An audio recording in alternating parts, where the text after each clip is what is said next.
একটি গাছ কিভাবে একটা পুরো সাইকেল গিলে ফেলতে পারে শুনতে অবিশ্বাস্য লাগছে তাই না? কিন্তু আজ আপনাকে দেখাবো এক সত্য গল্প। একটা পুরনো সাইকেল এবং একটা গাছ সময়ের সাথে সাথে কিভাবে পরিবর্তন হয়। এই ছবিতে যে সাইকেলটি গাছের মধ্যে ঢুকে গেছে এটি অবস্থিত যুক্তরাষ্ট্রের ওয়াশিংটন অঙ্গরাজ্যের ভ্যাসন আইল্যান্ডে। একটা সাধারণ গাছ, আর সেই গাছের বুক চিরে যেন বেরিয়ে এসেছে একটি লাল রঙের সাইকেল। কিন্তু এটা শুধু একটা সাইকেল নয়, এটা একটা গল্প, সময়ের সাথে সাথে প্রাকৃতিক বন্ধন আর মানুষের স্মৃতির এক অপূর্ব নিদর্শন। 1950-এর দশকের এক ছোট্ট ছেলে পেয়েছিল তার মা বাবার কাছ থেকে একটি সাইকেল উপহার, কিন্তু সাইকেলটি ছিল পুরনো আর একটি ছোট, তাই খুব একটা তার পছন্দ হয়নি। একদিন সে বের হয় সাইকেল নিয়ে, আর খেলতে খেলতে পৌঁছে যায় বনের ধারে এবং একটি গাছের পাশে সাইকেলটি রেখে দিয়ে চলে আসে, আর তারপর থেকেই ফিরে আসেনি।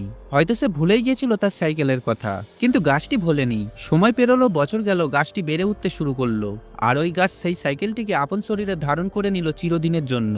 একটা গাছ যখন বাড়ে তখন সে চারপাশে তার অংশ ছড়িয়ে দেয়। যদি কোনো বস্তু বহুদিন ধরে গাছের গায়ে লেগে থাকে তখন গাছ সেটিকে ধীরে ধীরে ঘিরে ফেলে। তবে এমন ভাবে পুরো একটা সাইকেল গিলে ফেলা, এটা খুবই বিরল ঘটনা। এই গাছটি যেন প্রাকৃতিক ভাষায় লিখে রেখেছে সেই ছেলেটির শৈশব। অনেকেই এসে দেখে এই সাইকেলটিকে, কেউ অবাক হয়, কেউ আবার ছবি তোলে, কেউ আবার বলে এটা একটা জাদু।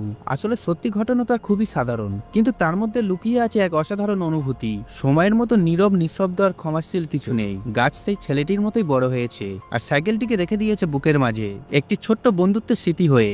এই গাছ আর সাইকেল আমাদের শেখায়, আমরা যা ফেলে যাই সময় তাকে ভোলে না, স্মৃতির মতো করে প্রাকৃতিক সবকিছু ধরে রাখে নীরবে, নিঃশব্দে, ভালোবাসায়। আপনার জীবনেও কি এমন কিছু আছে যেটা আপনি ফেলে এসেছেন কিন্তু আজও তার কথা মনে পড়ে? কমেন্ট করে জানাবেন।